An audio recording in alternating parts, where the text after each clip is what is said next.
링컨 내비게이터는 1998년에 1세대로 출시된 풀사이즈 럭셔리 SUV입니다. 4세대 내비게이터가 2017년 4월에 공개되어 지금까지 이어져 오고 있는데요.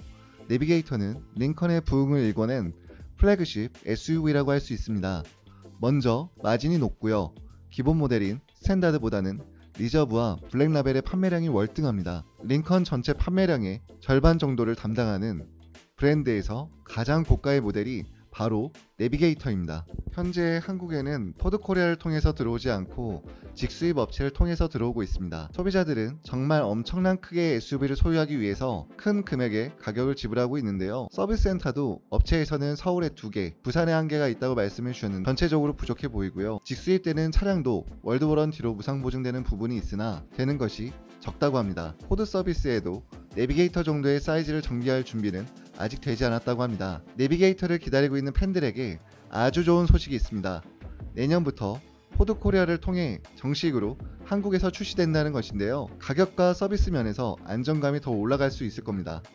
아직도 인증을 받기 전이지만 미리 이 미국 럭셔리 풀사이즈 SUV가 궁금하지 않으신가요? 오늘은 출시 예상 모델인 링컨 내비게이터 리저브 롱바디와 블랙라벨 롱바디 모델에 대해서 알아보도록 하겠습니다. 가장 먼저 소개해드릴 부분은 가격입니다. 지금 직수입사를 통해 들어오는 가격은 풀옵션 기준 리저브는 1억 5천만원, 블랙라벨은 1억 6천5백만원 정도입니다. 수수료가 포함된 가격이니 정말 만만치 않은 가격인데요. 미국 현지에서는 어떤 가격으로 판매가 되고 있을까요? 리저브는 84,925달러부터 시작하고요. 한국의 에비에이터 리저브가 거의 풀옵션으로 들어온 것을 생각해서 리저브 패키지 1과 럭셔리 패키지 그리고 에어가 들어간 안전벨트까지 선택하면 93,790달러입니다. 현재 환율로는 1억 1,110만원이네요. 물론 여기에 트레일러를 견인 패키지까지 추가하려면 1,900달러 하나로 225만원을 추가로 부담하셔야 되고요. 2열에 엔터테인먼트 모니터와 헤드셋을 추가하는 링컨 플레이의 가격은 2,000달러 하나로 236만원이 추가됩니다. 그러면 미국에서 리저브의 거의 풀옵션을 구매하는 가격은 1억 1,571만원이 되겠네요. 카탈로그에는 럭셔리 패키지에 링컨 플레이가 포함되어 있는데 견적서를 구성할 때는 분리가 되어 있어서 한국 시장에 나와봐야 정확한 옵션 체크가 가능할 것 같습니다. 9인승으로 인증을 받았기 때문에 직수입 업체를 통해 들어온 차량은 사업자 등록 시 부가세 환급을 받을 수 있고요. 기름값도 부가세 환급을 받으실 수 있습니다. 6인 이상 탑승 시 버스 전용 차선 이용 가능한 건 알고 계실 거고요. 포드코리아를 통해 정식 수입이 될 때는 인증 방식에 따라 달라질 수 있는 항목입니다. 블랙라벨은 10만 335달러부터 시작합니다. 여기에 리저브와 같이 에어가 들어간 안전벨트와 링컨 플레이를 넣으면 10만 4,525달러 하나로는 1억 2,376만원이 나옵니다. 여기에 트레일러 견인 패키지는 블랙라벨의 기본 옵션에 포함되어 있으니 두 트림 간의 가격 차이는 800만원 정도 난다고 할 수 있겠습니다. 물론 이것은 제가 임의로 옵션을 추가해서 비교한 가격입니다. 아직은 한국에 어떤 트림이 들어올지 그리고 어떤 옵션이 들어가고 빠지게 될지는 모르는 상태인데요. 위의 가격은 링컨 미국 공식 홈페이지를 통해서 계산한 가격이고요. 에비에이터의 미국 현지 가격과 한국 가격은 비슷하다는 점을 고려해 주시고요. 위의 정보가 출시 가격을 예측하는데 도움이 되셨으면 좋겠습니다. 다음은 사이즈를 한번 살펴볼까요? 이것은 롱바디를 기준으로 설명드리는 영상이라는 점 다시 한번 기억해 주시고요. 전장은 5636mm, 전폭은 2123mm, 전고는 1940mm, 휠베이스는 3343mm입니다. 정말 어마어마한 크기인데요. 한국 공도에서는 맥시멈 사이즈가 에비에이터나 익스플로러라고 생각했는데 그것보다 더욱 거대한 몸집을 자랑하는 차량입니다. 규격 외의 사이즈라 주목받기 쉽지 않을 거라고요. 캐딜락 에스컬레이드의 인기를 생각해보면 가격만 적절하다면 한국 시장에서 유해의 인기몰이를 할지도 모르는 일입니다. 공차 중량은 2747kg입니다. 복합 연비는 수입사 말로는 6에서 7kg 정도 된다고 합니다. 다음은 파워트레인입니다. 트윈터보 3.5 V6 엔진을 사용 중이며 450마력의 70.5토크의 파워를 자랑합니다. 다양한 엔진 라인업을 갖추지 못한 것이 아쉽기는 하지만 충분한 마력과 토크를 갖춘 엔진이라고 생각하고요. 이 차가 갖추고 있는 10단 자동 미션과 아주 잘 어울리는 엔진입니다. 리저브는 사륜구동과 후륜구동 중에 선택이 가능하지만 한국에는 사륜구동 모델로 들어올 듯 합니다. 블랙라벨은 사륜구동이고요. 다음은 서스펜션과 플랫폼에 대한 설명입니다. 링컨 내비게이터는 현재 어댑티브 서스펜션을 사용 중입니다. 코일 스프링을 사용하는 어댑티브 서스펜션의 승차감은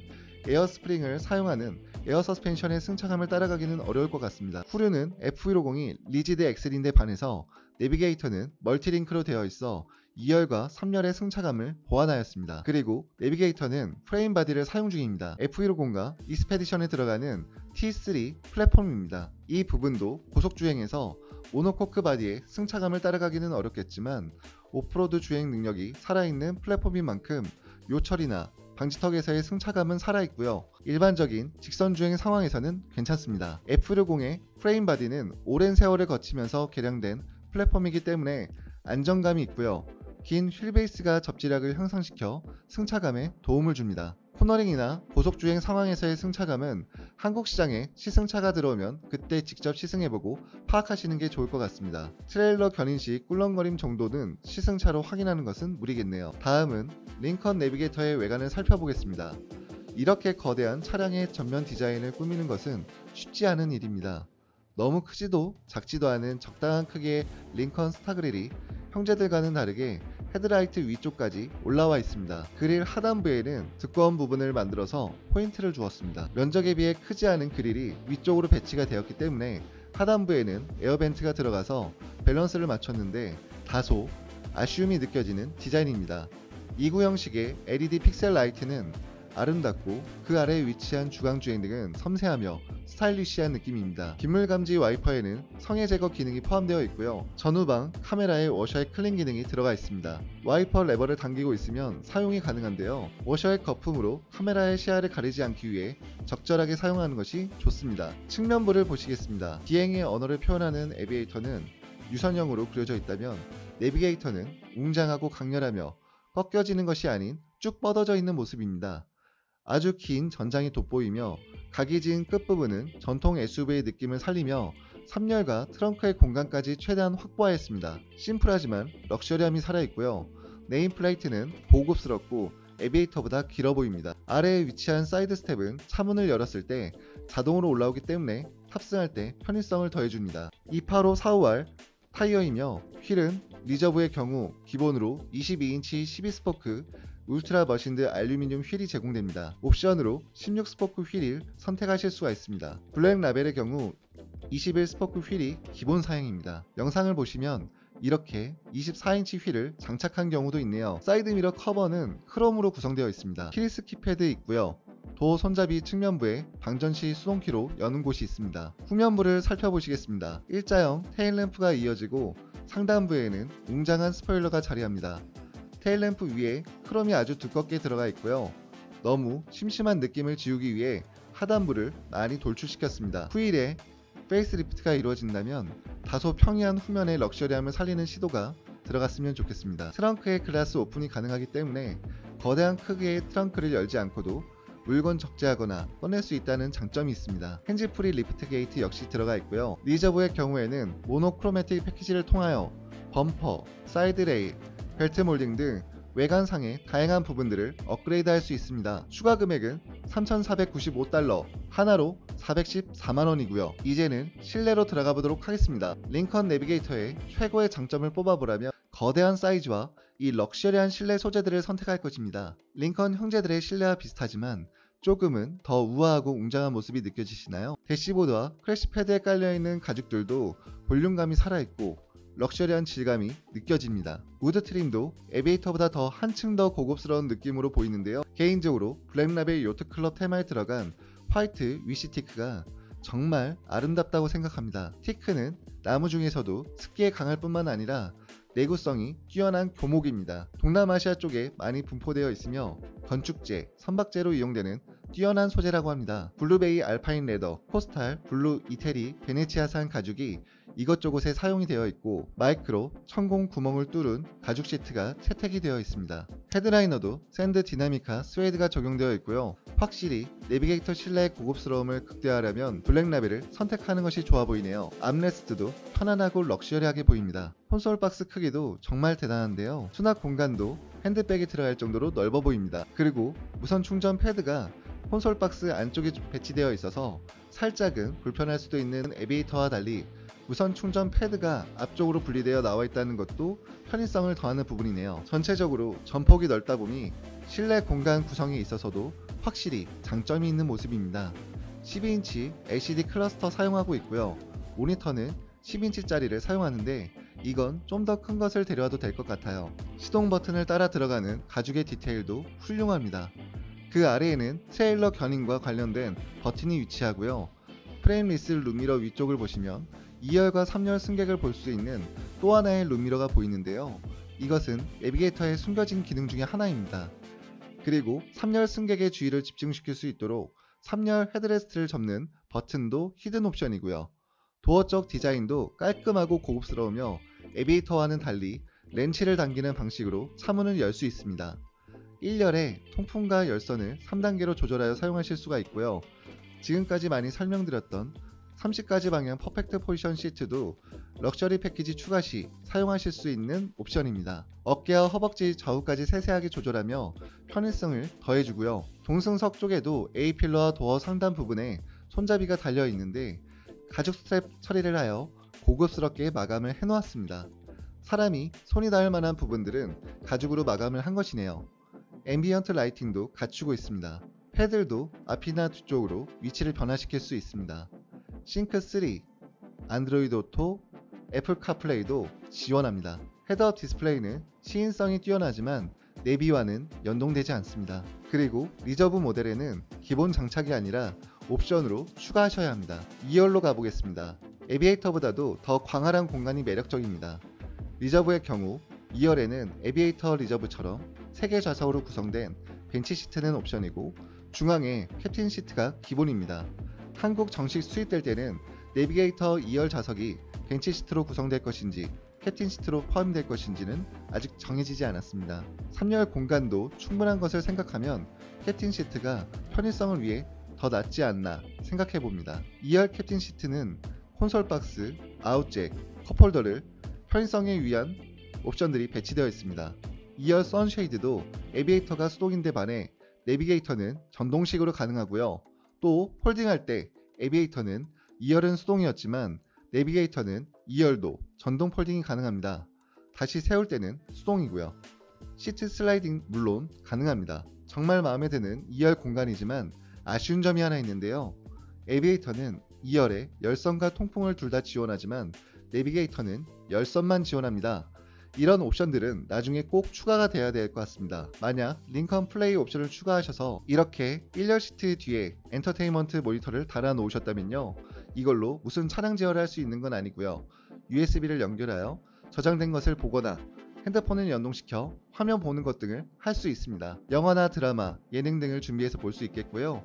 아이들이 계속 이것만 붙잡고 있다면 부모님들이 곤란할 수도 있겠네요. 이렇게 편안해 보이는 3열 보신 적 있으신가요? 정말 럭셔리하고 널찍한 공간이 3열에 구비되어 있습니다. 무려 3개의 좌석이나 배치되어 있네요. 아주 안락하고 우아한 시트가 있고요. 헤드룸과 레그룸의 공간도 충분합니다. 3열 시트도 리클라이닝 된다고 하고요. 쿼드 글라스의 개방감은 정말 대단하네요. 2열 뿐만 아니라 3열에도 어린이 안전 시트를 연결할 수 있는 장치가 구비되어 있습니다.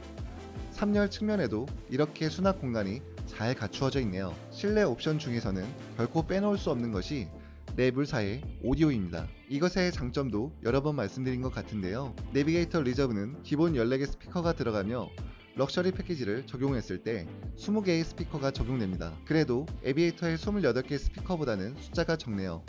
옵션을 살펴보다 보면 에비에이터의 전세대 모델이기 때문에 뒤처지는 부분들이 몇 개 보입니다. 에비에이터에 있는 소프트 클로징 도어도 없고요. 트렁크 공간 한번 보시도록 하겠습니다. 기본 공간은 547리터입니다. 숏바디는 이 절반이라고 하니 대부분의 사람들이 롱바디를 선택하는 이유를 알 수 있겠고요.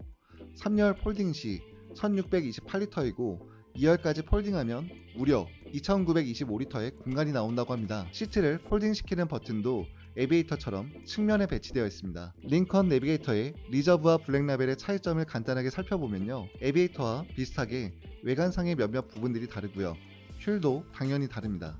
가장 큰 차이는 실내 소재와 테마에서의 격차입니다. 수입사의 정보에 따르면 에비에이터 리저브의 소재가 내비게이터 리저브에 들어가 있다고 생각하시면 되고요. 블랙라벨도 마찬가지라고 하네요. 그리고 내비게이터는 샬레와 데스티네이션, 요트클럽 이렇게 세 가지 실내 테마를 선택하실 수가 있는데요. 저는 요트클럽이 에비에이터의 플라이트와 대응하는 멋진 색상인 것 같습니다. 이제는 이 차가 갖추고 있는 안전 및 편의 사양을 살펴보시겠습니다. 먼저 링컨 코파일럿 360에는 오토 하이빔, 사각지대 정보, 후방 카메라 레인 키핑 시스템이 있습니다. 하지만 아쉬운 것은 노틸러스부터 들어간 레인 센터링은 없다는 것인데요. 레인 키핑 시스템이 차선을 잃지 못할 때 레인 센터링이 도로 중앙으로 잘 인도해 주는데 이 옵션이 빠진 것은 아쉽습니다. 주행 보조 장치는 오토홀드와 향상된 액티브 파크 어시스트, 힐 디센트 컨트롤이 들어가 있고요.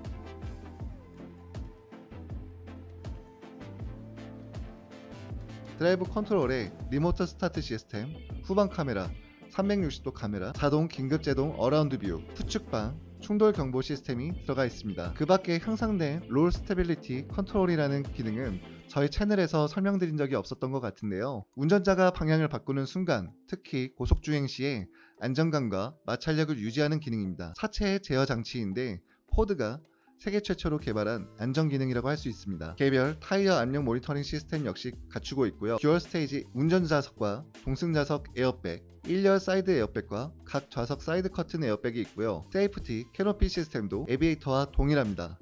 전체적인 편의사양 구성 시 에비에이터와 비슷하다고 보시면 됩니다. 편의사양에 폰 S키 기능이 20년형부터 추가가 되었습니다. 트레일러 견인 패키지는 아까도 말씀드렸다시피 2,000달러로 추가하셔야 되고요. 트레일러 브레이크를 제어할 수 있는 옵션도 갖추고 있습니다. 오늘은 내비게이터의 제원과 파워트레인, 가격, 외관과 실내의 디자인과 옵션들, 안전 및 편의 사양을 쭉 한번 살펴보았습니다. 옵션에 있어서 에비에이터보다는 오히려 뒤처지는 부분들이 있어서 아쉽고요. 전후면 디자인도 개선되어야 한다고 생각합니다. 2017년부터 4세대 모델이 판매가 되었으니 내년이나 내후년쯤에는 페이스리프트가 진행되지 않을까 추측을 하는데요. 그렇다면 위에 말씀드렸던 것들과 엔진 라인업의 다양화, 서스펜션의 변화도 한번 기대해 볼 수 있을 것 같습니다. 내년에 내비게이터의 한국 시장 출시가 확정되었으니 4세대 모델들부터 들어올 것 같고요. 물량을 얼마나 확보할 수 있을지 미지수입니다. 요새 상황을 보면 시기도 더 지연될 수 있을 것 같고요. 그래도 일단 들여오면 좋겠습니다. 옵션이 부족한 게 아닌지, 디자인도 내 스타일이 아닌지 라고 생각하실 수 있지만 실제로 차량을 마주하게 되면 그 엄청난 사이즈에 압도당한 느낌을 받으실 수 있는데요. 실내의 럭셔리함도 확인하신다면 아쉬운 점은 있고 내비게이터만이 가질 수 있는 매력에 푹 빠지실 거라고 생각합니다. 오늘 영상은 여기까지고요. 링컨과 포드 차량에 관심 있으신 분들은 댓글과 설명란의 연락처로 문의 부탁드리겠습니다. 시청해주셔서 감사합니다.